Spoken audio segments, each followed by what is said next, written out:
unasoma? Naitwa Esther. Esther. Na umri gani? Miaka 18. Miaka 18? Je, Esther unasoma? Ndio. Unasoma kidato cha ngapi? Cha 4, form 4. Ndio. Unaweza kusogea tu, usiogope. Na unapenda ukihitimu shule masomo yako, unapenda ufanye kazi gani kabla hujapata matokeo yako? Biashara. Biashara kama ipi?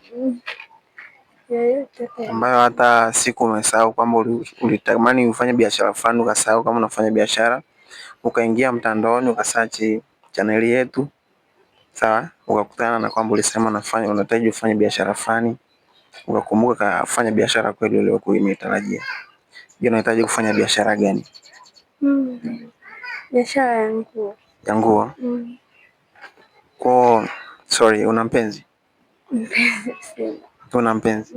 Kwa nini una mpenzi? Ati, kwa nini una mpenzi? Okay.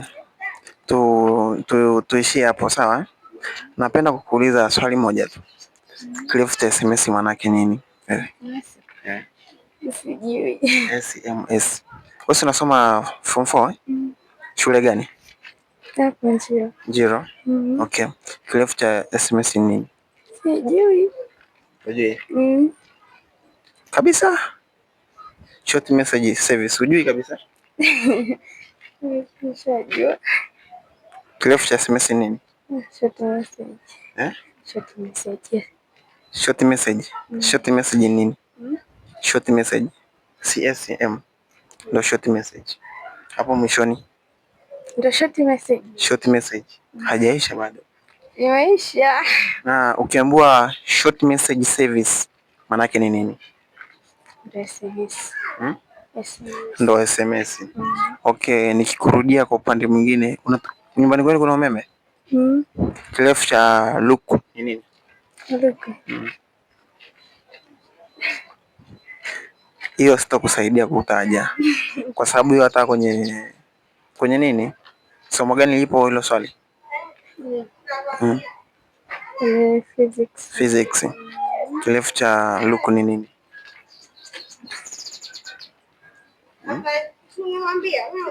Sijui. Hujui? Okay, una rafiki? Unajua namba yake kichwani? Kabisa. Ndio. Na anaweza kukusaidia kwenye shida? Tunaweza tukampigia simu rafiki yako. Ndio. Tumuombe chochote atakusaidia? Una uhakika? Tupige simu? Ndio. Okay. Waya, tunapiga simu ya rafiki yako. Rafiki yako anaitwa nani? Anaitwa Charles. Anaitwa Charles. Ni wa kiume.